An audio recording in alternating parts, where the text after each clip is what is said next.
Hey there, it's Miss Warren and Bowser. Bowser, say hello.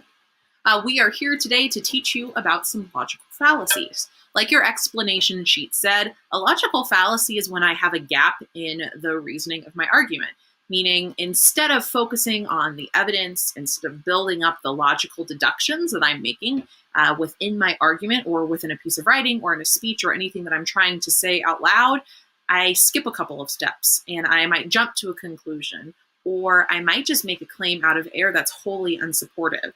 If I do any of those things, then I might commit a logical fallacy, and then everyone's bound to fall asleep and stop listening to my argument. The first thing that we're going to talk about is a hasty generalization. I might assume that once Bowser ate a piece of broccoli, so therefore broccoli must be his favorite food. However, that's not supported by any evidence that I have right now. Instead, I might say that based on the peanut butter biscuit that I have before me, that Buddy biscuits are Bowser's favorite food. A second claim, but this one more supported than the first. So hasty generalization is when I'm jumping to a conclusion. I am generalizing a specific claim based on one experience or event. Our second logical fallacy to focus on is an ad hominem argument. And that's when I narrow in on the person who's speaking instead of what it is that they've actually said. So for all of the people that I've always asked, can I bring my dog to work, who have told me no, I might say, well, you don't want me to bring my dog to a public place because you don't have any compassion for animals. Which isn't true. A lot of people love little faces like this. Maybe instead that they just don't want fur there. A lot of people, when they run out of points in their argument, will start attacking the character of the person instead of the actual argument themselves. That's a really good cue to us that they have run out of things to say or points to make. The third logical fallacy that we're going to focus on is a false dilemma, or an either-or fallacy. A false dilemma says that there are only two options. Option number one, you stay on a couch and you get a biscuit, or two, no video is ever going to be made. Well, maybe there's a third option. Maybe you just stay on the couch and then I pretend to give you a biscuit. A false dilemma is when you're giving people only two potential options, that you either have a pet that you love or you must have no heart at all, when really there are other alternatives or other steps for people to make. Okay. The next step that we're going to focus on is the slippery slope argument, which is probably the most commonly made logical fallacy, mainly because it's just really easy to start to spiral down once you've made one claim. So a slippery slope might sound like, well, if we let people bring their dogs to work, then what's next? Pretty soon we're going to ask them to be in all of the instructional videos, which is a really quick generalization to make. I'm not going to let my dog teach a class just because he's cute and he's sweet and he's cute and he looks really good on the video. That's not going to happen. There's no evidence that supports that thing. Oftentimes, people will rely on slippery slopes as a way to shock their audience or to make really small connections to help their audience infer that this terrible, terrible thing can happen. We'll see this a lot when we keep talking about propaganda. Next up is the red herring. Red herring is when I just completely throw something into an argument to throw someone off. Bowser might be distracted by me trying to film a video. So right now I'm using a biscuit to draw his attention to something else instead. That's a red herring, or a Buddy biscuit. Red herring might sound like me speeding on my way to the dog park and I get pulled over by a police officer. And instead of just taking accountability and ownership for what I've done, I might say to the police officer, I work 60 hours a week to support my dog and I pay all of my taxes. You can't give me a speeding ticket. Well, working a lot to support my dog to be able to buy all of these biscuits and paying my taxes has nothing to do with the fact that I was speeding. I'm throwing something arbitrary or erroneous into the argument to throw off my opposition. Next up on your list should be the non sequitur. So say that one out loud because we might not pronounce it the way that it's written like that. So a non sequitur means that something has just been randomly addressed, that I've made one conclusion that is not related to my claim at all.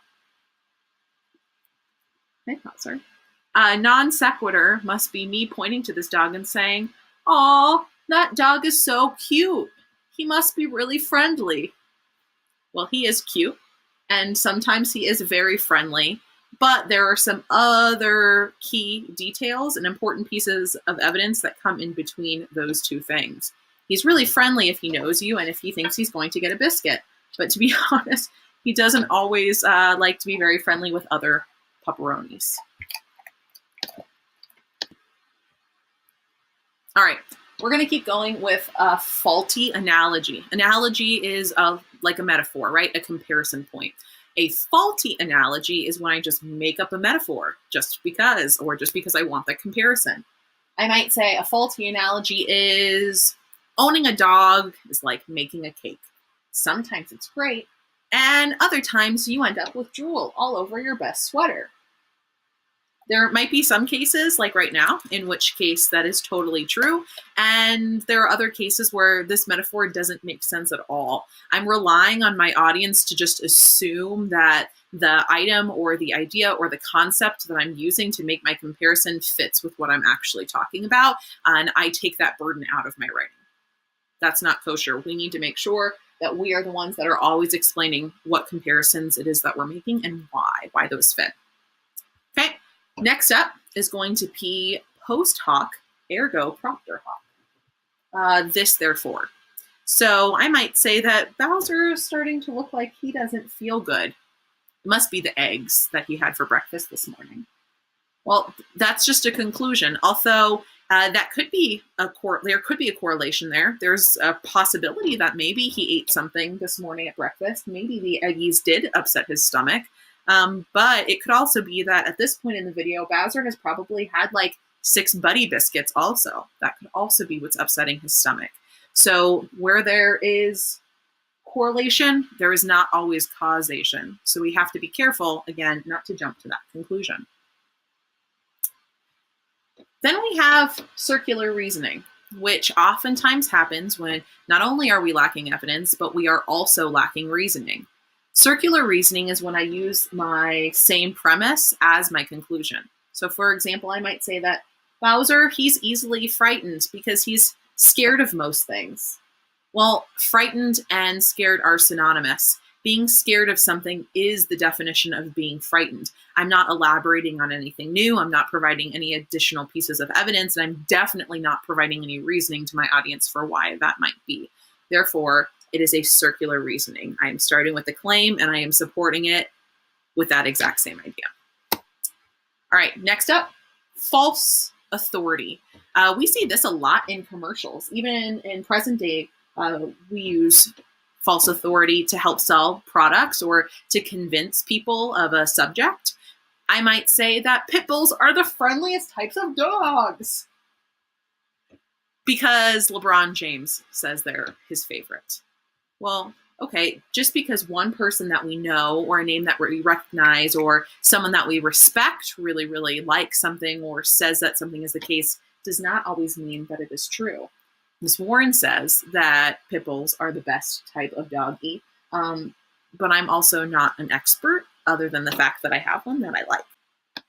Okay, so tu quoque is another type of argument. You may have experienced this when talking to your parents before. A tu quoque argument is when you try to point out the hypocrisy in something that someone is trying to say. Bowser might get mad at me and say that he shouldn't only get kibbles for dinner, that he should get all of the good foods because we get the good foods for dinner every night. Well, yeah, I know that that's totally the case, that we might get better food than Bowser, but just because I'm not giving Bowser the same food I am doesn't mean that I am doing him a disservice. I know that kibble is healthy for dogs, even if it's not healthy for me.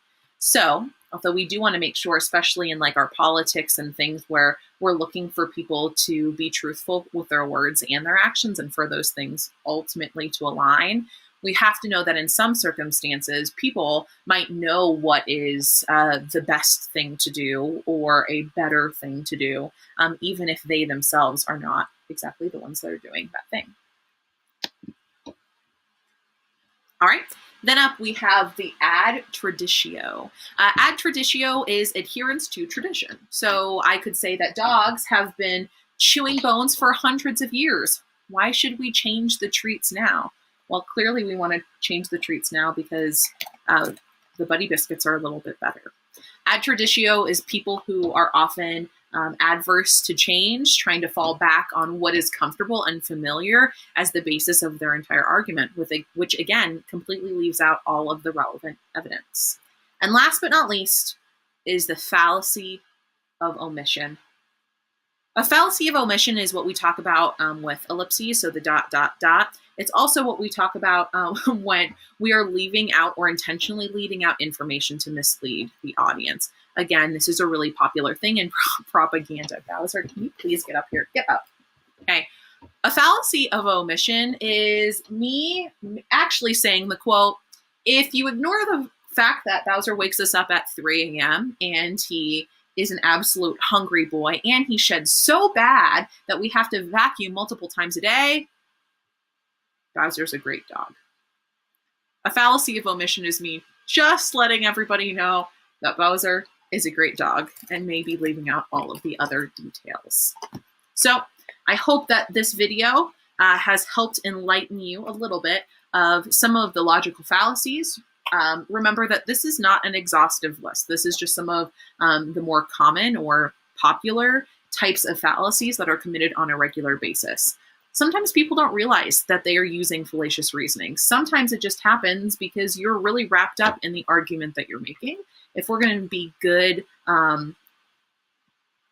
stewards of argument, if we're going to be good speakers and good writers, then not only do we have to be careful about using them, but we have to make sure that we're able to recognize them too. Okay, say goodbye, Bowser. Say bye. Say bye. Come here. Okay, Bowser's going to say bye. Bye. Say bye to the people. Bye.